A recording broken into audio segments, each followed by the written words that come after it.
Our second point is that the recognition power is not exclusive to the executive.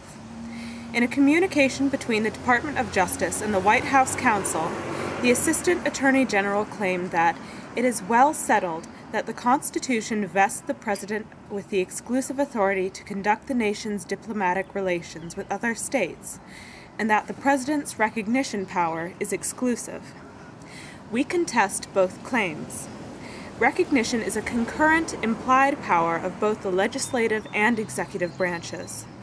The Assistant Attorney General's assertion and the respondent's case stretch Article 2, Section 3, which defines the President's power to receive ambassadors and other public ministers beyond its means, and ignore the significant role Congress plays in conducting diplomacy. The framers intended for Congress to have oversight over the executive's conduct in foreign affairs. The founders were reluctant to grant the President too much power in order to avoid creating a monarch. Under the Articles of Confederation, Congress had the power to send and receive ambassadors. In the transfer from Articles of Confederation to Constitution, giving this power to the President was described by Alexander Hamilton as a matter of convenience and without consequence in the administration of government.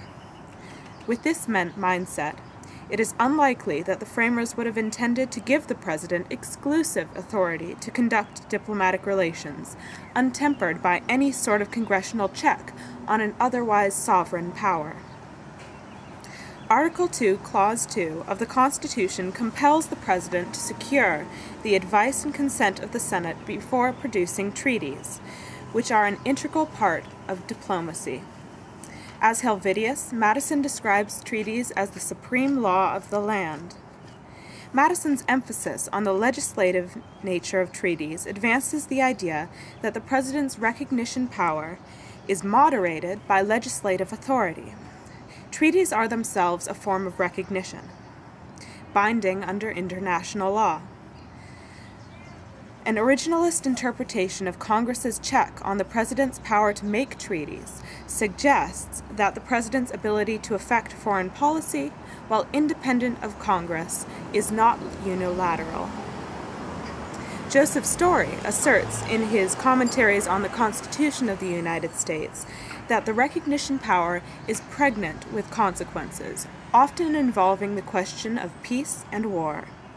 The nation's ability to declare war clearly falls under congressional control, expressly stated in Article 1, Section 8 of the Constitution.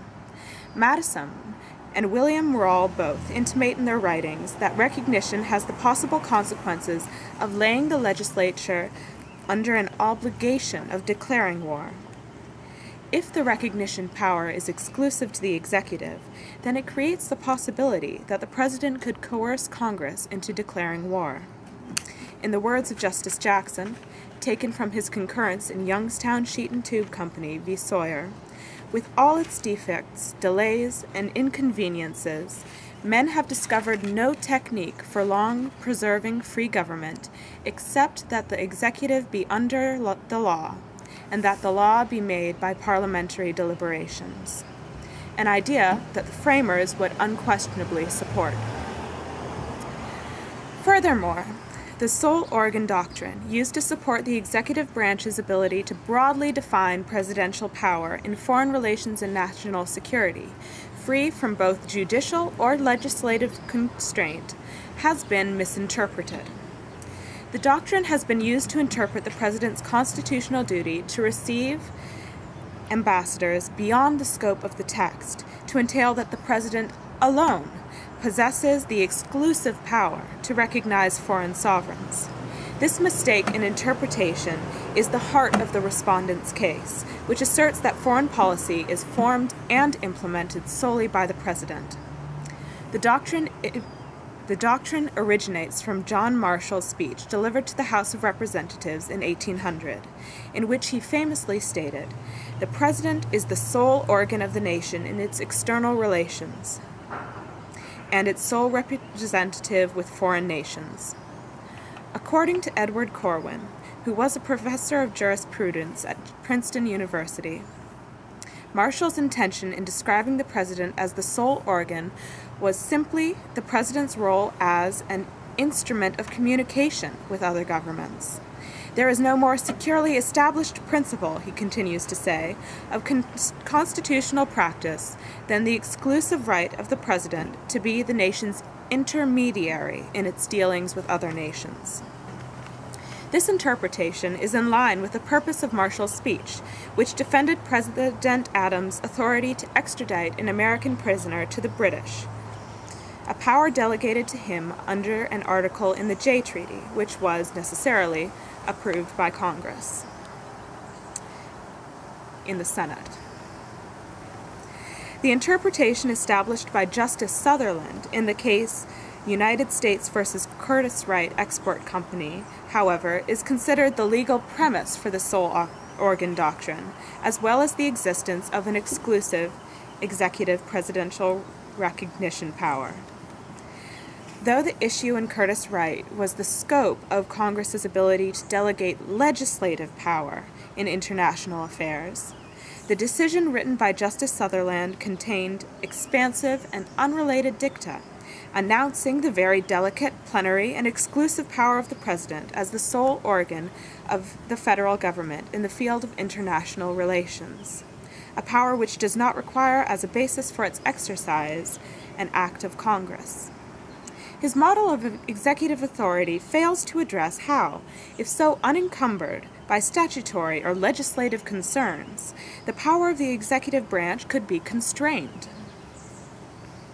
Unlike Marshall, Sutherland uses the sole organ doctrine as a presidential carte blanche, a direct affront to the framers' careful delineation of the separation of powers in the Constitution. In actuality, the sole organ doctrine, as described by Marshall, and reflecting the original intent of the framers, rejects the idea of vesting exclusive control of foreign relations in the executive branch. Sutherland's erroneous interpretation of Marshall's speech equates sole organ with unchecked authority. In truth, Marshall's intent was that the president be understood as the sole organ implementing congressionally approved foreign policy. Supreme Court Justice Scalia recognized this crucial difference in oral argument in Zivotofsky v. Clinton, the predecessor to this case, when he said, "To be the sole instrument and to determine the nation's foreign policy are two quite different things. Congress can say what the country's instrument, the president, is supposed to do."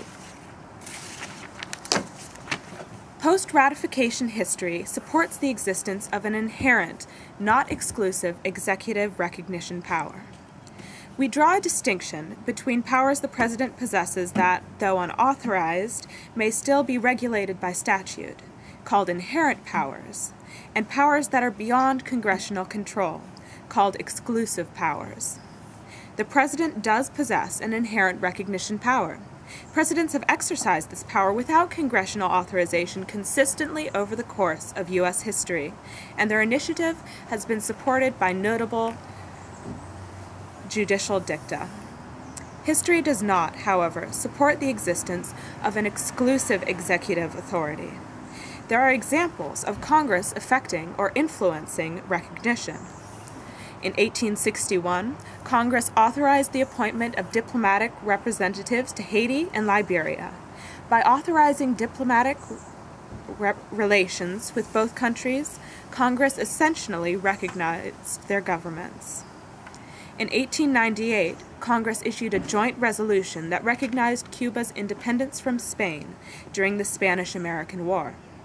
Though the resolution did not recognize a successor government, it is notable that it countered President McKinley's preferred policy of not recognizing Cuban independence. In 1979, the president did not recognize Taiwan as being governed by the People's Republic of China, or as being self-governed. In response, Congress passed the Taiwan Relations Act. In the act, Congress required that the U.S. law recognize Taiwan's legal authority. The act also created a substitute for ambassadors called the American Institution of Taiwan. These provisions treated Taiwan like a self-governing country without officially recognizing the country. Historical instances of the President's exercise of recognition occur only with explicit or tacit congressional approval. For example, the neutrality crisis of 1792, in which Washington legitimized the French revolutionary government without congressional authorization. His actions are notable for first establishing the President's inherent ability to recognize states. However, his recognition of France is not proof that the President possesses an exclusive recognition power, because Congress did not challenge his action. On the contrary, Congress reaffirmed the President's action with the Neutrality Act of 1794. From these examples, an analysis of post-ratification history shows that presidential recognition most often occurs in conjunction with congressional support or amid congressional silence. This affirms the existence of an inherent executive recognition power that does not require congressional authorization. It does not, however, prove the existence of an exclusive executive recognition power. Congressional inaction does not indicate that the legislative branch has forfeited the ability to influence foreign policy. In fact, examples of Congress influencing or affecting recognition invalidate this claim. The tripartite test established in Youngstown Sheet and Tube Company v. Sawyer affirms the constitutionality of the passport statute. The test, described in Justice Jackson's concurrence, states that presidential powers are not fixed but fluctuate depending upon their disjunction or conjunction with those of Congress. The strength of presidential power is measured at 3 levels. He personifies the federal sovereignty only at the first level, where the President operates with the express or implied authorization of Congress. In instances of congressional silence, the President and Congress operate at the second level, in a zone of twilight, where the distribution of power is more uncertain. At the third level, where the President acts in opposition to Congress's express or implied will, his power is said to be at its lowest ebb. In Youngstown, President Truman's executive order, which authorized the expropriation of many of the nation's steel mills, was found to be unconstitutional. This evaluation, applied to an executive order based on the President's wartime authority as Commander-in-Chief, should be extended to the question of the President's recognition power. Applied to the recognition power, the tripartite test is consistent with Marshall's sole organ doctrine. It respects the intentions of the framers by preserving the efficacy of the President in foreign affairs, while also limiting the power of an imperial presidency. And it is compatible with a history of executive and legislative branch interactions in foreign affairs. The respondent's defense of the President in this case directly opposes Congress's will, expressly stated in Section 214D. While an inherent executive recognition power is a necessary reality, the tripartite test affirms that a concurrent and ultimately controlling congressional statute regulating passports, pursuant under Article 1, Section 8, prevails over the authority of policies outlined in a State Department manual. Under this test, the President's use of a nebulous, inherent recognition power to counteract legislation pursuant with Congress's express naturalization power is untenable.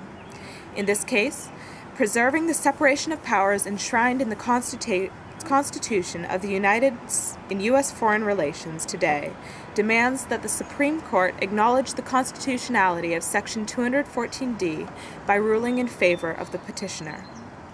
Thank you.